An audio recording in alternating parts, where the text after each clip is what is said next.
So at this point in Seven, we have you have the first murder scene, right? They go and they cut the tape. Well, they don't cut the tape. That's for later. There is something to be said about them cutting the tape at the first murder. We'll talk about that when we get there. Well, not they. Somerset does by himself, but you probably don't even know what I'm talking about because it's a real quick scene shot. But we'll explain that later. They go to the first murder scene, and we get a conflict between Somerset and Mills.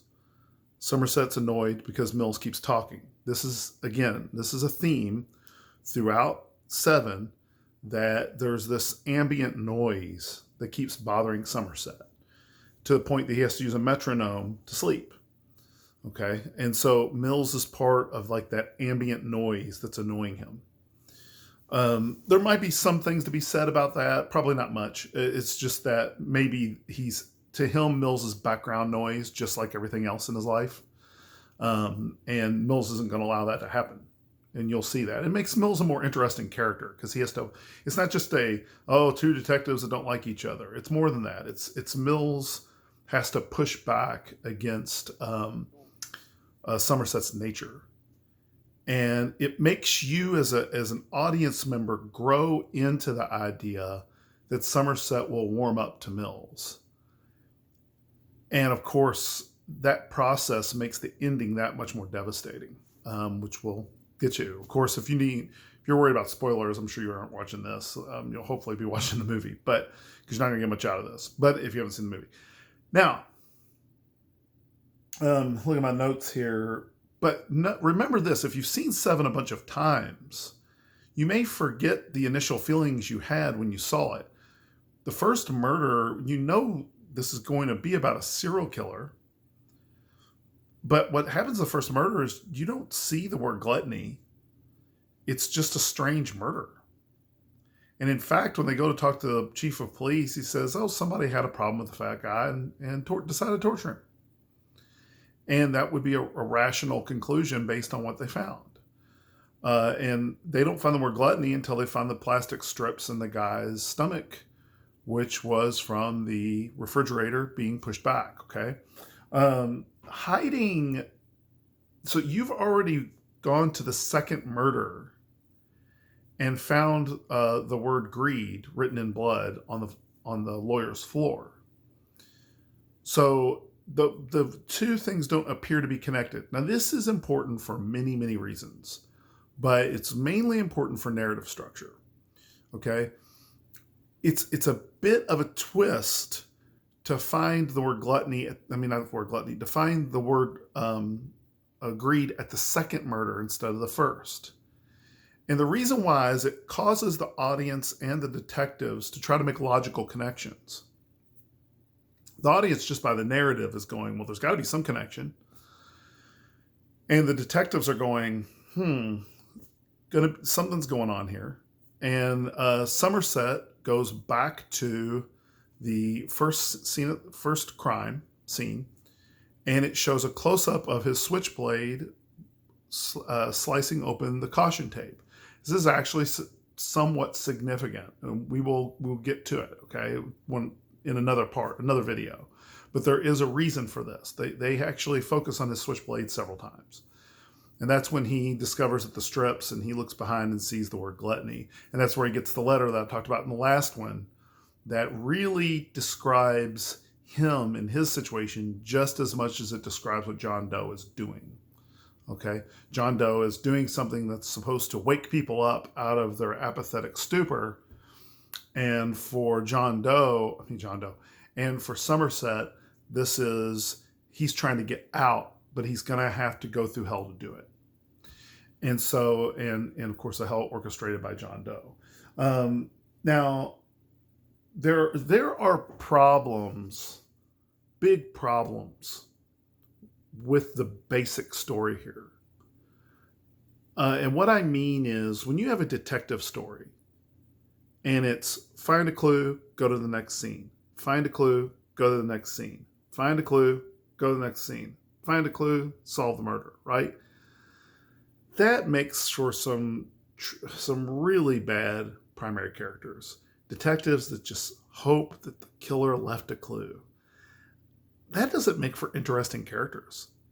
So having Somerset go back and find gluttony written behind the refrigerator is a far more interesting and proactive thing for a character to be doing. And I'm not going to go over it again, but in almost all my videos, I talk about reactionary versus proactive characters. Writers in Hollywood understood this problem. They understood you want proactive characters, and they went out of the way. The narrative in this almost demanded reactionary characters. They did everything in their power to avoid that. Really impressive. They understood you needed Somerset and Mills to go after it. And they even hang, at one point we'll talk about later, they hang a lantern on it. What I mean is when you have a problem, they show it to you. In fact, they do it in this scene, and we're going to talk about it. So they have 3 solutions to the detective narrative issue. Again, you don't want your detective story to be find a clue and move on. You want the detective story to be, and it has to be different. How are they going to find the killer, right? Okay. 3 solutions to this problem that and there are more probably, that Se7en came up with, the writers of Se7en came up with. The first one is Somerset's retirement. For Somerset, it's about retirement, right? It's about escaping the city, escaping this hell. And so he's on a journey to do that. And he's actively trying to do that. This makes finding John Doe's clues not as important, even though they're incredibly important, and they're the things you remember the most the first time you watch the movie. My goodness. But they're not the all-important reality for the progression of the story. We have to learn some things about Somerset. He is the main character. He is more the main character than anyone else in the movie. I used to think they were main characters. Not true. Mills is only there to highlight Somerset, and John Doe is there to teach us things about Somerset, actually. And again, we'll get into that in more detail later. And so his retirement is a detail that causes this to be about more than just going into the next clue. Then Somerset, this is all in the office with the chief of police, where Somerset, you need to take Mills off the case. Mills is upset because Somerset says it's too soon. And he's like, I've already gone through this. And he doesn't understand that it doesn't matter what you've been through. Now you're in the city, and it's very different. Anyway, Somerset is resistant. He wants off the case. This creates a little bit of animosity, or should anyway, create some animosity about whether Somerset should even be on this case. He understands to get out of this hellscape and go off into the promised land of retirement, and to just escape it all. He can't go through this. Chief Police says, you've had unfinished business before. And he doesn't have a good justification, Somerset, for why he wants off the case. The fact of the matter is he's quitting. Mills is right. He's just quitting. He's not retiring. He's quitting. Really, really impressive writing. So his resistance helps this be about going from point A to point B, and about his personal reluctance to do that, and his desire to get out. So it's not just about point A to point B. And finally, they hang a lantern on the idea that you go from one clue to the next. What do I mean by that? Hanging a lantern on it means, instead of hiding from the problems a narrative has, is that you actually tell the audience, we're fully aware of these problems, and in fact, we're going to highlight them. And Somerset says, we're just going to sit here and wait this out until it's all over. This is one of the greatest setups for disrupting your expectations that you could imagine. The audience I know I said this last video, it's important this sinks in. The audience is expecting to see 7 murders in accordance with the 7 deadly sins. This movie is not entirely about the 7 deadly sins or the 7 murders. This movie is also about the last 7 days before he gets to escape, okay? Before he being Somerset. So for the audience to be expecting to wait out the murders, that's not what you want as a writer, but you may want the audience to think that's all you got left. You want the audience to think is, oh, yeah, they're going to show me these 7 crazy murders. This is going to be nuts, which by itself would have been pretty entertaining. They don't ever show you. It's actually, Seven's not that graphic of a movie. It's like Jaws. It's a lot of it's your imagination. A lot of it. There's tons of stuff that's just like, wow. It gets to you, and it's not even, you don't see that much. Everything's shown to you in pictures and so forth. When I say pictures, I mean like Polaroids. And man, this was such a brilliant idea to just make the audience expect, especially if you were astute with what's going on. You're going, yeah, they're just going to have to the writers, in a meta sense, the writers are just going to have to show you these 7 murders. And that's what they're going to do. And no, they're not going to do that. They're not going to sit back and let the story come to Somerset. Somerset's going to go to the story. Good stuff. All right, we got one more thing to talk about here, so I can keep this under 20 minutes. Let's talk about Mill's subplot. So Mill's wife invites Somerset over. They go over, and we learn a few things. Now, the first thing, before this, we know that Somerset goes to the library and does research. And then Mills is reading Dante's Inferno.